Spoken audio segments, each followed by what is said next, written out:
Baby, this from the See Something Sew Something collection. I mean, this from the See Something Sew Something vlog. I'm just joking. Hey, it's LALA GABOR. LALA GABOR. It's LALA GABOR. So, I really like this dress. And then I looked at the website and it was like $4,000 for this dress. And I was like, yeah, no thanks. Not especially now when I feel like I can make it. So I'm going to challenge myself. This is not for selling purposes. This is just for my personal use. I'm going to challenge myself to make this dress. I got black leather from Hobby Lobby. So I was looking at Kim K's. And I'm like, she had hers a little bit different from the one that's on the website. I guess it was tailored. Definitely looks like it was tailored because it has a dart, a bust dart, side bust dart. It looks like it has a dart going down here, 2 of them to sculpt her waist on each side of the dress. So this is going to be a really same day. I'm going somewhere later on, so this is going to be same day challenge.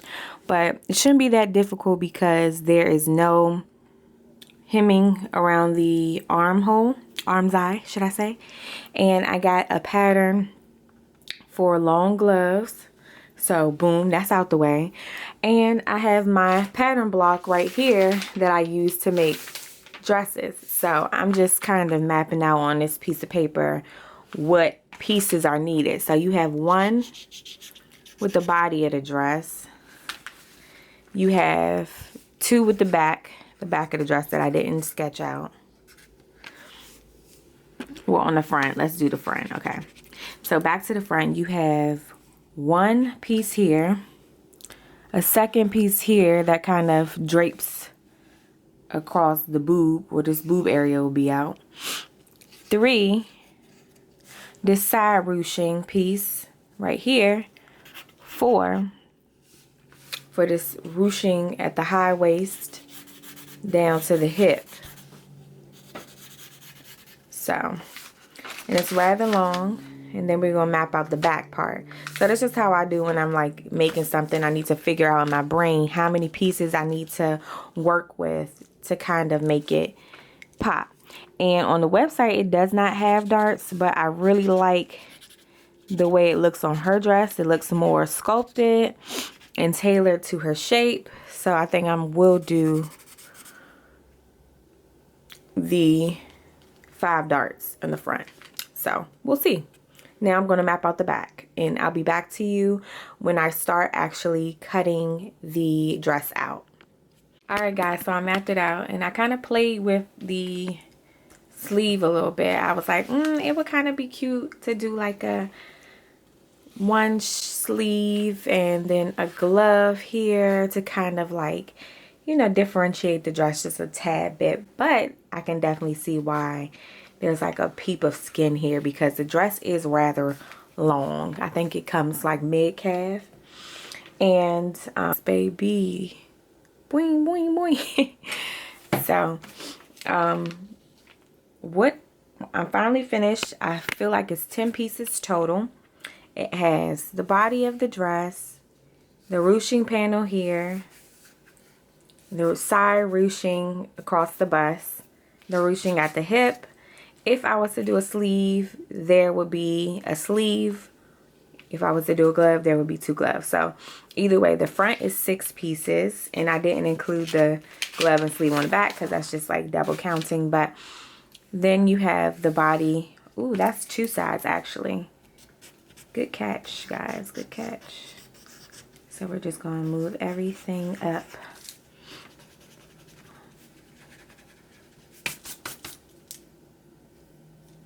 So it's actually more than that. It's 11. Okay, so you have 2 sides in the back because it does divide by a zipper. So you would do this one side here.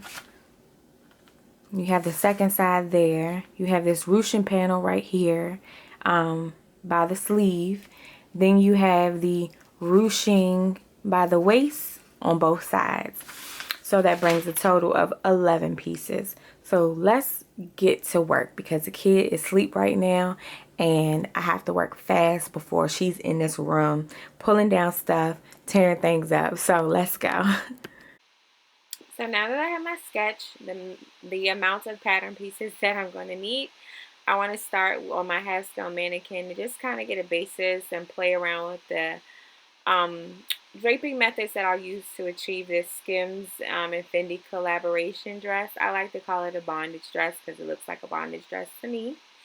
But when I'm draping, I always start with the center front of the mannequin to get a nice grain line.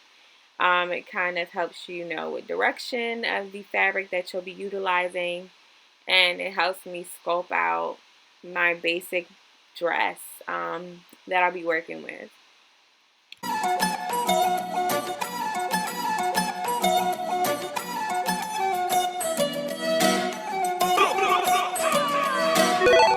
This is for one and all.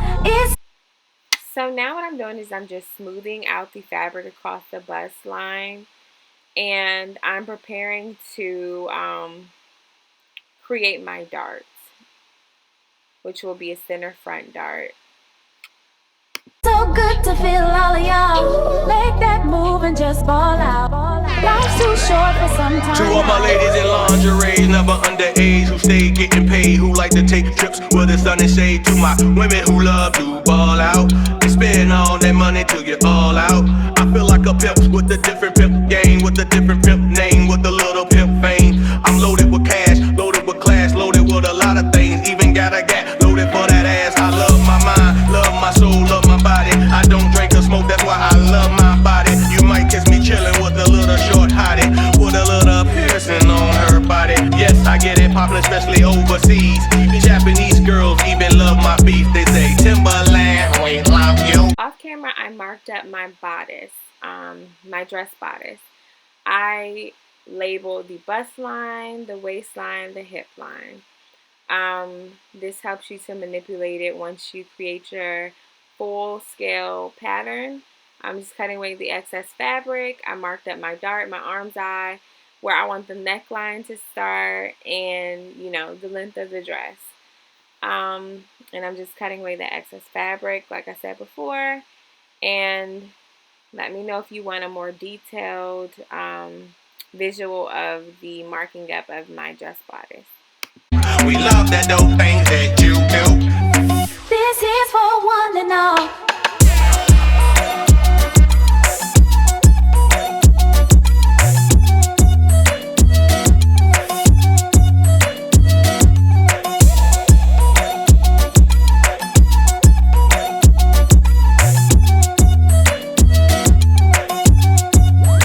So now that my sample is made, my first sample, I did some off camera scaling and cleaning of the pattern and transferred it into a full size pattern. And I'm just going through and cutting out my pattern pieces at this point. And stay tuned. Started sewing my dress together here.